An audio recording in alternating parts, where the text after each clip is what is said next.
बिहार चुनाव में हार के बाद पहली बार आरजेडी के किसी नेता ने राहुल गांधी और कांग्रेस पार्टी पर तीखा हमला बोला। आरजेडी नेता शिवानंद तिवारी ने कहा कि कांग्रेस इस बार के चुनाव में महागठबंधन के लिए घातक साबित हुई। कांग्रेस ने चुनाव में 70 उम्मीदवार उतारे थे, लेकिन 70 सार्वजनिक रैलियां भी नहीं की। उन्होंने कहा कि चुनाव अपने चरम पर था और राहुल गांधी शिमला में बहन प्रियंका के साथ पिकनिक मना रहे थे। क्या इस तरह से पार्टी चलती है? तो उनके घर पर मीटिंग हुई, कपिल सिब्बल वगैरह, शशि थरूर, मैंने मनीष तिवारी, मुकुल वासनिक, ये सब लोग बैठे। सब लोगों ने मैंने चिट्ठी लिखी, मैंने सब पार्टी की जो हालत है उसके बारे में चिंता प्रकट किया है। सब लोग कांग्रेस के प्रति जीवन भर जो है लॉयल रहे हैं। राहुल ने उनको कहा था कि ये भाजपा के अब इस तरह से तो आप पार्टी नहीं चला सकते हैं भाई।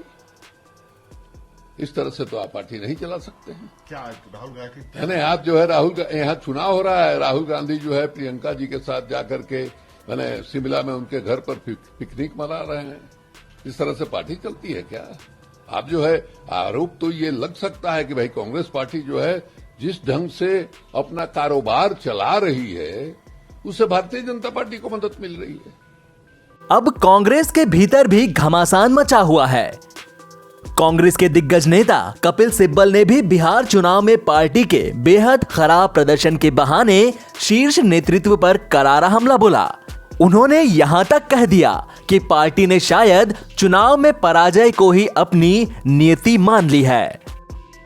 एक इंटरव्यू के दौरान उन्होंने कहा कि बिहार विधानसभा चुनाव और उपचुनावों में हालिया प्रदर्शन पर कांग्रेस पार्टी के विचार अब तक सामने नहीं आए। शायद उन्हें लगता हो कि सब ठीक है और इसे सामान्य घटना ही माना जाना चाहिए। सिब्बल से सवाल पूछा गया कि क्या आपको लगता है कि कांग्रेस लीडरशिप एक और हार को सामान्य घटना मान रही है? उन्होंने कहा, मुझे नहीं पता, मैं सिर्फ अपनी बात कर रहा हूं। मैंने लीडरशिप को कुछ कहते नहीं सुना, इसलिए मुझे नहीं पता। मुझ तक सिर्फ नेतृत्व के इर्द गिर्द के लोगों की आवाज पहुंचती है। मुझे सिर्फ इतना ही पता होता है।